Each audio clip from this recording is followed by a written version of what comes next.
Hey, everybody. If you're not on spring break, hopefully you're on here, but that's going to be a small crowd of people today. I have a feeling because the roads are pretty sparse in Charlotte this week because of spring break. So as everybody's coming on, hit the Q&A for questions, hit us up with the chat if you want to harass us. Shout out to Jeff Wanner at Pair PEO for the cool swag and for helping a bunch of my friends and clients make sense out of PEOs. And if you don't know what that is, look it up. But he is truly independent, which is he takes all the beauty contests out of the various people coming by and trying to sell you a PEO, and it doesn't cost you a dime. So if you're in the market for a PEO, go see Jeff Wanner. It's an unbelievable experience, and he knows what he's talking about. So anyway, thank you again for the swag. And I know Jack Santaniello has been dutifully studying, trying to go back to law school, only he's just pairing through all the information on PPP. Not a whole lot of new stuff, but Jack is ready to roll. So take it, Jack. Sure, thank you. So I thought since there's not a whole lot of new stuff to be talking about, that we would dive into a little bit of the details on a few things that have come up over the past several weeks for our clients and for others. So want to start with, there was an article that was published about why PPP loan applications are getting stuck, gummed up, whatever your phrase is. So here are the highlights of that. The unfinished initial application. So there's something that wasn't checked, and it didn't toss it back to you and say, hey, wait a minute, you didn't finish this, and so go finish it. Not enough documentation. I'm going to talk about that in a moment as to some suggestions as to the documentation. And this is not just on the initial side of things, but it's when you get pushed back from the lender, or if the SBA pushes back on the lender, who then pushes back on you if it hasn't gotten through. Now, that is to say, not to say that there are that it's free flowing now, that all the applications are going through. There's still bottlenecks, and a lot of it depends on which bank you're with and the portal that they're using or that you're using. So not enough documentation. Didn't receive an SBA number or SBA errors and hold codes, which we've talked about in the past, that the algorithm just isn't working right for whatever reason for a bank. Understand that there's different sources of technology. You have the main platform for the intake, but then you have kind of the banks putting their topical portion of it and the processing of it in order to get it through their doors as well. Received an SBA number, but no contract. So obviously the loan is an agreement that there has to be papered up. So there's potentially a transmission of contract issues. And received a contract, but not funded. So various issues and pieces and places to be along the continuum of this process. There is, so just statistically, as of a few days ago, it was 7.25 billion or the appropriated 7.25 billion, bringing the total to 292 million that was infused into the program. But just as a side note, if you have a loan that's over, or a potential loan that's over $2 million, you're even in a worse condition, in that those are the ones that are really being slow rolled. And that's because the banks are really taking a look at these things. So it's not necessarily a logistical issue, but it's more of just the banks taking a slow roll on this. And for example, one banker was quoted yesterday as saying, we haven't had a single loan over two, and this is a larger bank, not the larger banks, but medium-sized bank, 2 million. We have not had a single loan over $2 million forgiven, not a single loan. And they've made more than 20, 25 loans of $2 million or more. So 0 out of 25 that have gotten through the door for them. And the rest of the article is like, we don't see there's anything wrong with the applications. There's no anomalies. There's no red flags. It's not getting kicked back. So it's just, they call it a dark hole. So I think that is definitely happening with the $2 million plus. I think it's happening across the board. So just a few thoughts on an article that I found.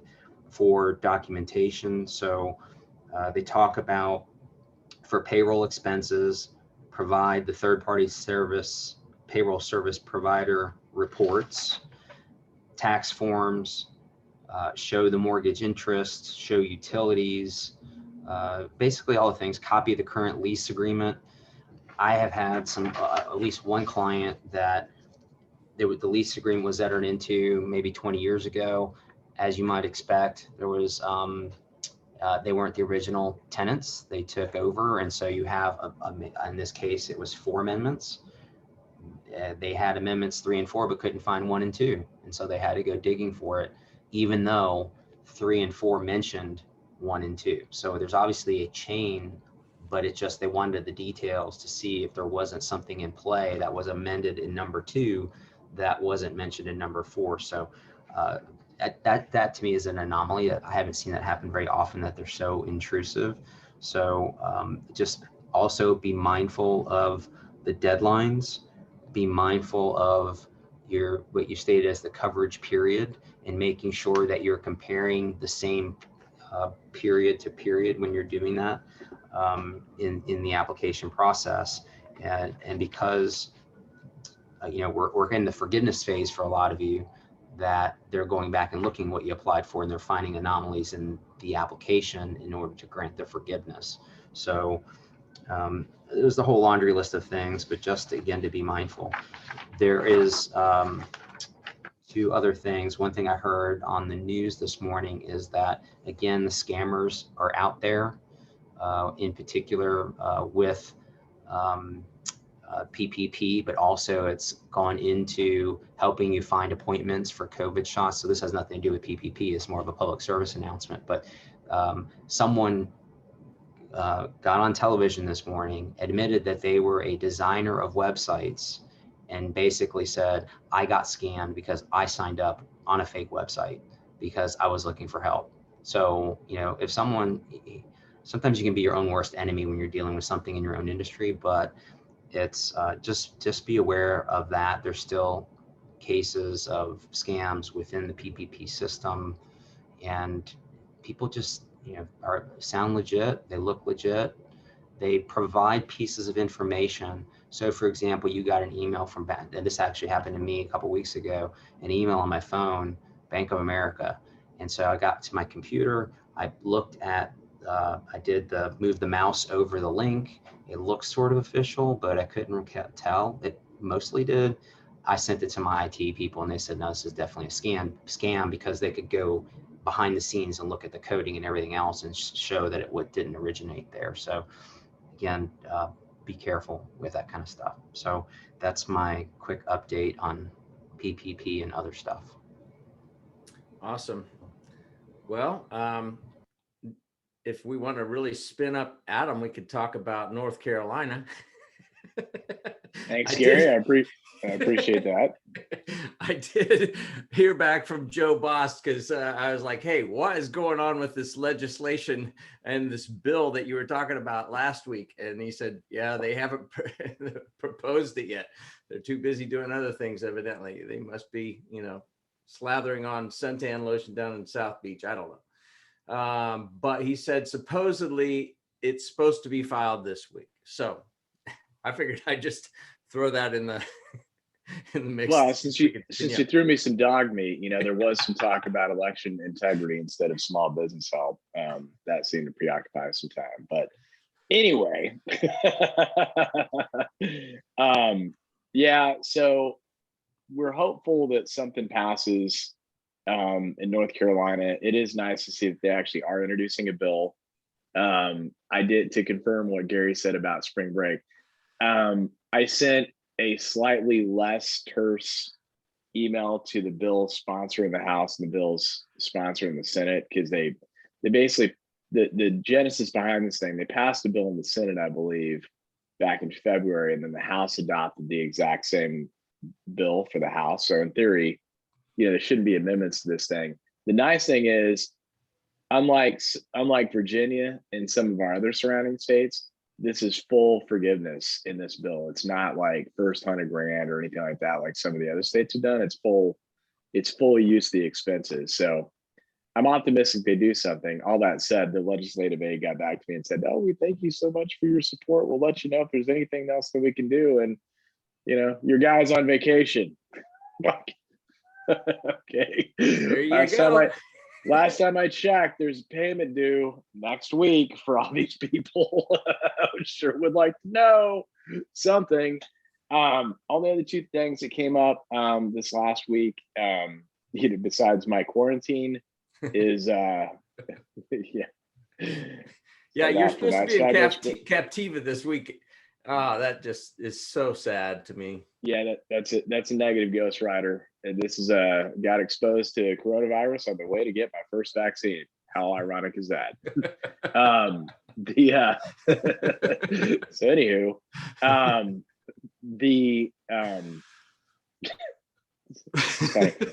side note. So, I love my parents, and at the same time, they send out, they've evolved over time. And again, I'm a libertarian, but they've evolved over time to a lot of MSNBC. So some of the stuff is unreadable. Oh yeah. In that format. So, they felt so bad for me, and they sent me this article on, are youth sports causing another spike in the coronavirus? And like, well, just thought that you'd want to see this, since evidently Miles contracted a youth sports. And I was like, no, actually what happened is he was in a car ride going to go see a game. He could have been equally in a car ride going somewhere else. So it was the car ride, not the youth sports. And if they would just enforce people wearing the mask at the youth sports, we probably wouldn't be experiencing some of it. Anyway, tirade aside, the other thing that we've had come up this week is on the employee retention tax credit. We have had some questions around, hey, what's the taxability of the credit? Because I think there was a really confusing article that came out. I think it was from the Charlotte Business Journal that was forwarded to me by one of our clients. With any tax credit, generally the expenses are deductible, but you add the credit back into income. So, for example, if I claim $100,000 in wages are eligible for this credit, and the credit yields, a $30,000 credit, that $30,000 is typically considered taxable income. So that times the tax rate would be $9,000. So I get 30 grand back for the government, but it costs me $9,000 to get it. Still always a good deal. That's why tax credits are always a good deal. But there were some questions about that. I haven't seen any legislation that's talked about having the employee retention tax credit not be a taxable credit at this point. And if someone wants to fact check me on that, they can, but haven't seen something so far. So for the people that are in the 2020 amendment category, just keep that in mind. For 2021, also just keep it in mind going forward. Then the last thing that we've seen, going back to Jack's scams, I don't think this was a scam, because with the EIDL loans, what was supposed to happen is the SBA was supposed to send an email to the person on record as having originated the loan from the SBA system. Hey, you could be eligible for an increase, apply here. So it should, so you were supposed to get an email from the SBA. We finally had our first client receive an email from the SBA, forwarded to us, said, hey, is this a scam? The URL looked right, email looked as I would have expected to say. We asked them to go ahead and call the SBA just to check in and guarantee it that it wasn't a scam, but it appears like they're finally starting to send out some emails on the EIDL loan. It's still crickets on the restaurant grant application process. So, 2 weeks has become 4 weeks, has become 6 weeks. This is getting pretty ridiculous, but hopefully something happens pretty soon. And two follow-ups to that. One is that check your spam filters as well. So we've had clients where it goes in the spam filter, and then they don't check it as often as they might otherwise, maybe once a week, and they've been sitting on something that has been sitting there for a week. The other is that if I stop talking and pass out, then I did get my second shot this morning, And according to my watch, I'm 6 hours and 27 minutes away from when the effects should start, but that's, we'll see what happens. So You start babbling incoherently, we know why. well, that happens otherwise, but okay. Oh, yeah. So, Chris, thank you very much for the chat. He says, does dragon juice from clean juice make this happen on my face? Yes. That's pretty funny. Yeah. So, well, we'll take any questions you have. Not a lot of new stuff. Maybe by next week, when everybody's back from spring break, including our legislators. And hey, the 15th of April is coming along strong where tax payments are due. Maybe we'll hear by midnight on the 14th that they have done something. That wouldn't be a shocker, would it, Adam? No, shot yet. Thank you, North Carolina, for keeping us in suspense. Yeah. Oh my. So any questions you have out there? I know that Robert had sent us a thing and I think you referenced it already, with regard to, hey, is this legit or not? I think it was EIDL. Any questions out there? Or is everybody just hanging on here for continuing ed credits? Yeah, no. So, we don't, infrastructure bill, don't know if anything's going to happen on that. Well, I suspect the infrastructure bill will happen through the reconciliation process. Because I don't see how there's going to be a downside. And if you kind of look at, well, all right, if Senator Manchin is the guy who basically decides what's going to happen in this country, from what I saw, his only objection was he didn't like a 28% corporate tax. He liked splitting the difference at a 25% corporate tax. So it's a long way of saying that everything that we're looking at in the on the tax front is that they're looking for the infrastructure bill to be paid through corporate tax rates, which read that as C corporations rate will go up a little bit, which will have some impact to small businesses because we do have some small businesses that are C corporations. But really, it's all around the large corporate tax and having really a minimum tax. So if you look at what's happening, because even though the corporate tax rate is, and Gary, if you start tuning out, just let me know. I'm just teasing. If you look at this is the policy wonk stuff that I really love. If you look at globally, the U.S. tax rate itself at the current 21% level is, it's kind of in the top, in between the top 75% and top 50% of developed countries, what the tax rate is. So by reducing the tax rate to 21%, the idea was, hey, let's make our tax rates competitive with other foreign jurisdictions. That will mean that corporations will be less likely to move their headquarters to a low tax jurisdiction. Well, if you still look at the effective tax rate of U.S. corporations that they're actually paying, so rate is 1%. The rate they're actually paying is still in the single digits.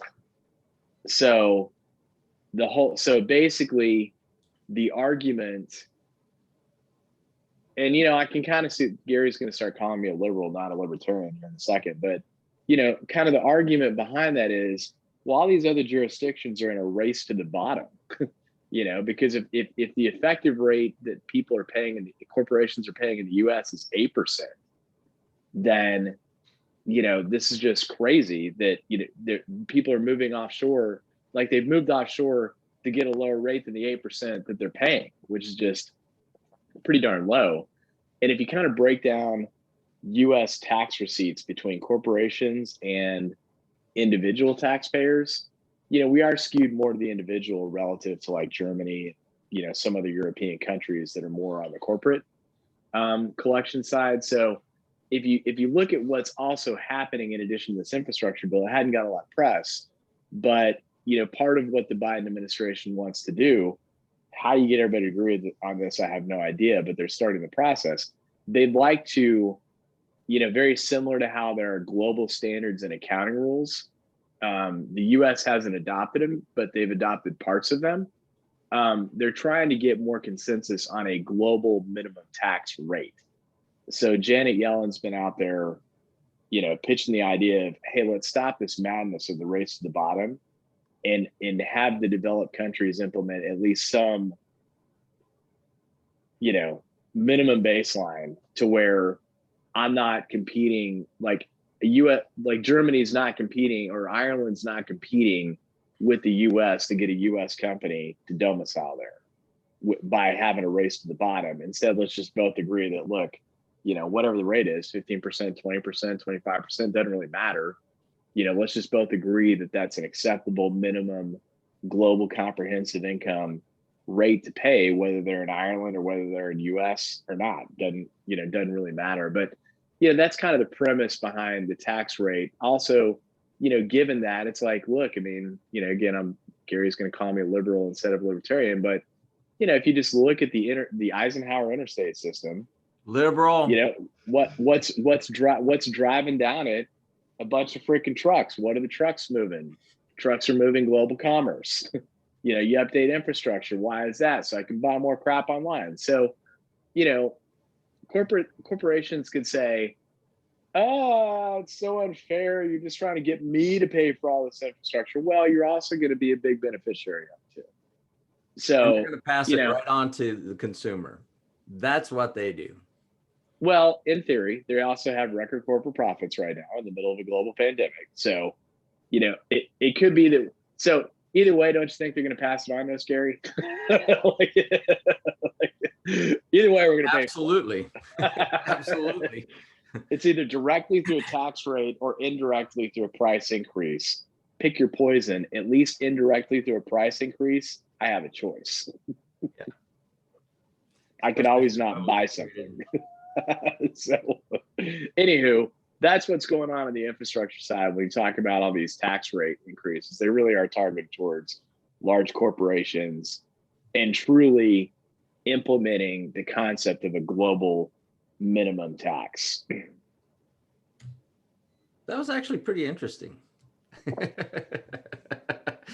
You get pretty good at that wonky stuff, man. I mean, that's one of the reasons that we like working with you, and so do our clients. So anyway, man, but it's so quiet out there. We got 35 people on this thing right now live. And, I'm surprised we're not hearing from at least Robert or thank you, Chris, for at least the comment. Yeah. So if we're not going to hear any questions, we're going to have probably a record short deal. And I don't know what the minimum requirements are for our folks to get continuing ed. But I think 15 minutes gets you 30, but it's also self-reported. So there you go. Thanks, Mark. The Masters the Masters is going on. What else? Yeah. Oh my gosh. Yeah. That's funny. Okay. So Chris does have a question. Hold on. If anybody hasn't been outside yet and you're living in Charlotte, North Carolina, or anywhere close, do yourself a favor, go outside. And if you don't have hay fever or allergic to pollen, take a deep breath. Man, it is heavenly. I'm so sorry for anybody that deals with allergies and pollen, though, because it's probably going to be miserable, but it is beautiful out there. All right. So we do have a question. Oh, I knew I could count on you, Robert. You are a staple. So thank you. Tell us about the SBA increase amount of the EIDL from 150K to 500K. I don't have much more to say other than you actually just answered the question. That's what they're doing. I mean, they made an assumption of a minimum loan size way back when they were just trying to distribute a bunch of funds, and there was no rhyme or reason to it in the beginning. Like in the beginning of the EIDL loans, we had some clients that received ridiculous amounts that were pretty small companies, and then we had a $150 million contractor that was offered 150 grand, later on in the game. So, I think this is just their way of trying to right size the program to actually get it to the size it really should have been. It is, but what's also interesting is that there was an article yesterday, and there's been talk about this since the extension. It's like it's all wonderful that on the PPP side that they extended it from March to May, but there apparently is not, at least at this point, the money's going to run out before May. But then they've increased it on the EIDL side of things. So it's one of those things that it makes sense in someone's mind, but not in most people's minds as to why they can increase. I mean, it's not that they're putting out that much money, it's that they're increasing the availability on the EIDL side, maybe as Adam said, to right size it, but they still have a funding issue on the PPP side. And they're interrelated with each other. Obviously, as we've talked about, they were meant to originally, I think, just because they didn't plan ahead, they were kept separate except for that $10,000. And now, there's interaction between the two. There's a permissibility to refinance the EIDL loan into the PPP program. So things like that. But some things just kind of scratch my head and say, okay, why? And then my next thought is, why bother even trying to figure it out? Because they're going to change it again. Because they have to. Either they put more money in, or they just accept the fact that they're out of money and move on, which is not commensurate with the idea of extending the period. Because if you remember a couple weeks ago, what they did is they froze it, except for smaller businesses that they felt like were disadvantaged in the process. And then they kept waiting until literally the 11th hour to make changes to things, and kept people's stress levels and panic and everything else lifted. And then they finally hit the release, the relief valve, and said, okay, we're going to give you. But then now the problem is that there's just, the money will run out sooner than May 31st, according to estimates. So I'm going to read this really slowly, Jack, so you can get your Google browser ready to roll and type fast. Okay, so I'll speak slow, you type fast. If a business received less than $150,000 on the first try, do they have a chance at getting more? The very legal answer to that question is maybe. And I think it depends on how much were they entitled to first. So you have the limits, and you can get to the limit. You can get more if you didn't get to the limit. But then there's the issue of, if you have sought for forgiveness for PPP 1, if you haven't, then you can't get PPP 2. If you have, then you may not be able to go back to PPP 1. So it depends. Yeah, I think personally on the EIDL, having not thought through how the SBA has sent out those emails to people, but as Jack and I are kind of saying, if I had to do it, what I would have done is I would have only sent them to people that I felt would have qualified for more money. So, my assumption would be, if you got an email, it's because the SBA believes that you qualify for more money, and I would respond to the email if it was assuming that I was okay taking out the EIDL loan. But if I got the email, I would respond. Yeah, and this is a clarification from Robert about that last question. This is about the EIDL, not PPP. Okay. Yeah, I figured that. Yeah. Pierce, good to see you here. What are your thoughts on the chance of repeal of step up in basis in the estate tax part of the proposed law? I don't think that that's in the infrastructure tax increase from what I've seen. I could be wrong on that. I think that's just part of the broader Biden tax plan. So on estate taxes, thank you for the long question, Pierce. I appreciate that. On estate taxes, you really have two moving parts. Moving part number one is, if Congress does nothing, the existing exemption level, which is currently at 22 million bucks some change if you're married, currently, that you can pass on to your heirs without paying any estate tax. The first dollar over that is taxable.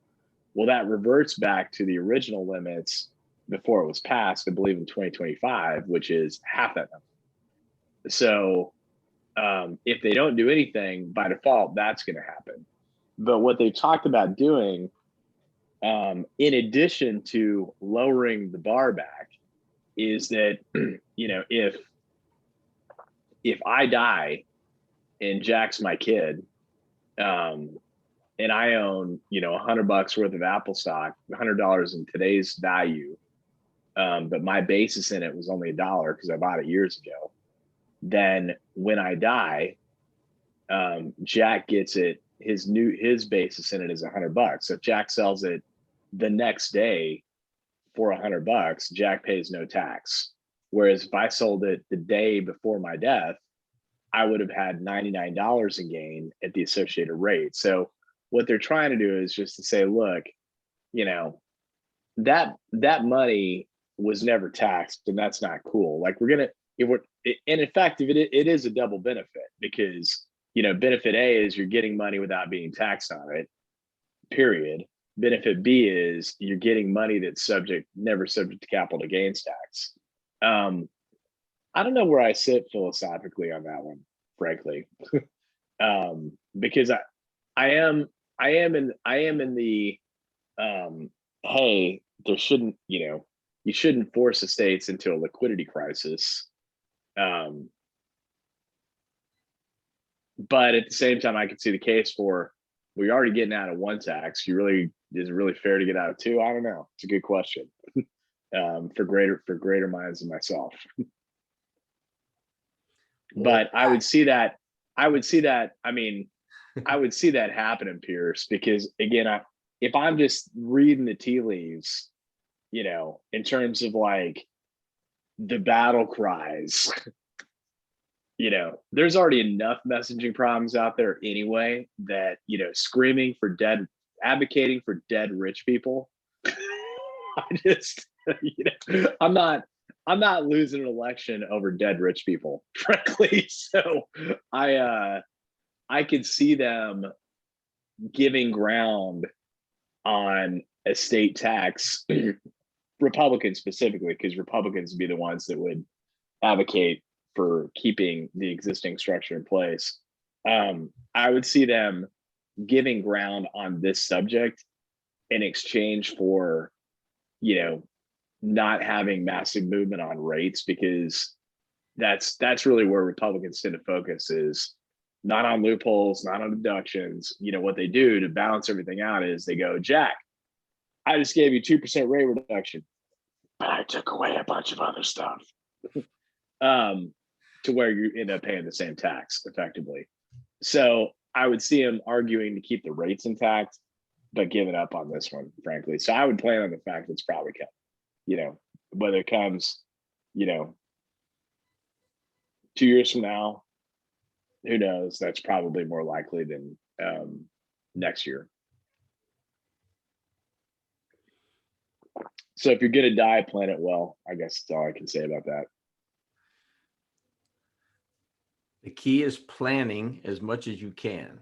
Yeah, I mean, remember that George Steinbrenner, I swear, held his breath, and then died. You literally, you know, 1 minute after the stroke of midnight, in the 1 year that there was no estate tax. Not joking, that actually happened. I think another lesson learned is get on Adam's good side before you die if you're a rich person.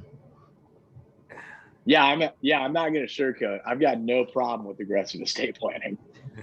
So I'm gonna take advantage of it all day long for our client base. Now, do I philosophically agree with some elements or not? I don't know, but I'm definitely going to take advantage of the laws it stands. Well, it's interesting you say that. So totally random thought is that we've had some clients, I think, just kind of have gotten back into dealing with things, potentially dealing with parents and dealing with kind of mortality issues with parents, with older parents that have come to us and said, okay, my parents have estate planning documents that have me as a current 48, 49, 50-year-old, and was when I was a minor and my grandmother was the, our trustee and everything else. And so, but they've taken the opinion that, or the position for the past several decades that, well, it's just, me and a few of my siblings, and we'll just split it 3 ways, 4 ways, whatever it may be, and then be done with it. But I mean, that just completely ignores some really good estate planning. And what I have suggested to those people to suggest to their parents is to make it in the best interest of their grandkids, or in some cases great grandkids, and say, if you do the planning correctly, then you can be tax efficient for your beneficiaries, which are your grandkids and great grandkids. And that kind of gets them thinking about, okay, maybe I can do better for my kids, grandkids, etc. If I do a little bit of, not take my head out of the sand a little. Everything will be fine either way, but maybe I can do a little bit better if I have some professional advice. So something to think about too, if you're kind of in that position where you're dealing with that situation where you really want your older generation to be doing something. You have clients that are need to be doing something, but it's not broken, so it's not really something to fix, but it's something that could be bettered. So yeah, no, I'm with you. I mean, while I get on the soapbox, thank you, Jack. I appreciate that. My professional advice that's also grounded advice, since I'm going to have to live through it, is don't leave any freaking messes that are hard to clean up. And the example from my family, fortunately nobody's dead yet, but we've got,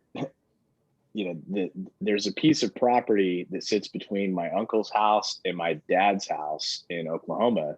That's, where my dad grew up, and it's approximately 4 acres in the middle of downtown Edmond. So, in theory, it's got some value to it.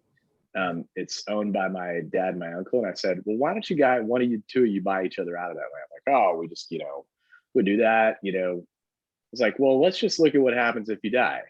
If you die, me and my 3 stepbrothers now own it, along with my 3 cousins.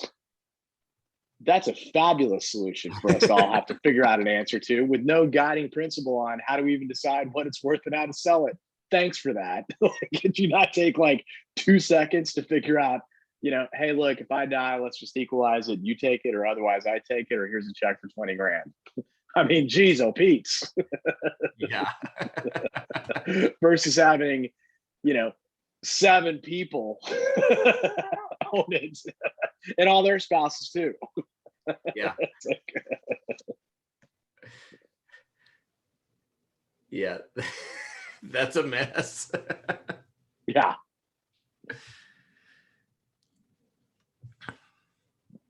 Actually, this is a pretty good discussion. I like the fact that we had stuff to talk about besides just PPP. So something to talk about besides that was good. Anyway, hopefully we will have an answer next week on North Carolina. That's right. We've got a deadline and we're hearing chatter. So, gosh. can I give out some free legal advice on document signing? You guys good with that? Go. Just for a moment. Okay, good. So this has come up, and it just actually happened for the most recent time this morning, which is using DocuSign.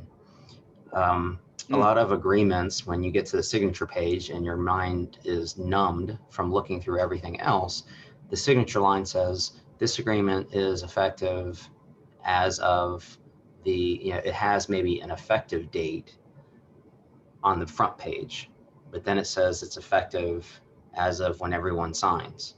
So you have if you sign it as is with a pen, then there's no discrepancy, maybe. If you use DocuSign, that very much has a date and timestamp down to like the millisecond, nanosecond, then that creates a problem as to when is the effective time and date with respect to that legal document. And when you have that document starting a timer, like on an escrow agreement for a real estate transaction, or for due diligence in an asset transaction or a stock transaction, that creates a problem.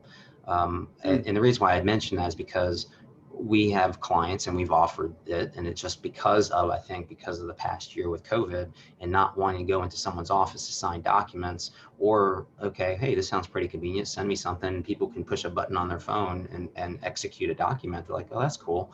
But you need to realize what is actually how that can impact a clock that's running and when it actually starts and when it stops, and missing a deadline because maybe you have 2 days in between where one party signs, pushes the button, and then another party pushes the button. So you literally have 48 hours between the two. And then you get down to the end of that 30-day period, that 60-day due diligence period. It's like, which is really the last day? And it's very clear, and I've had to litigate this, that whenever that deadline is, because you have that full, and most contracts that deal with a due diligence period will have it's the period of time that if there's a deposit in play, in many cases, you can get you as the depositor, the buyer, in some circumstances, can get that money back for any reason or no reason. So I've had times where it's the 28th day and there's an issue and they say, well, we're not going to deal with that as the seller. And I'm like, okay, deal's off, or extend the due diligence period. But in one case, the client became a client after that due diligence period, and he was trying to fight to get the deposit money back. And I looked at it, I said, well, why didn't you pull the trigger on the termination? Well, we weren't sure of the deadline because of the signatures. The dates were inconsistent on the document, and the bank gave us a phase, or gave us a green light on the phase one. Well, as it turns out, they shouldn't have done that. Well, okay, maybe you have a claim against the bank, but you don't have a claim against those escrow funds because the seller really doesn't care that you had an issue with the communication with the bank. So sharing some real life stories, but the message is just, in this day and age of electronic signatures, make sure you understand and are aware of the triggers on time periods when you're signing things electronically. And what that means is that whenever the last person signs, is it when a date certain, regardless of the signature, that governs. So just be aware of that when you're looking through and signing documents. I had no idea. For anybody that waited this long to go to the end of this thing, that is a good little nugget. And that would have cost you a lot of money if you weren't on this webinar. So good. Maybe that's what we should do from now on. It's kind of like a lot of multi-day seminars. They put the not so great stuff that you need, like the ethics section at the end. So you have to go all the way to the end when you need those hours to get certified for the next year.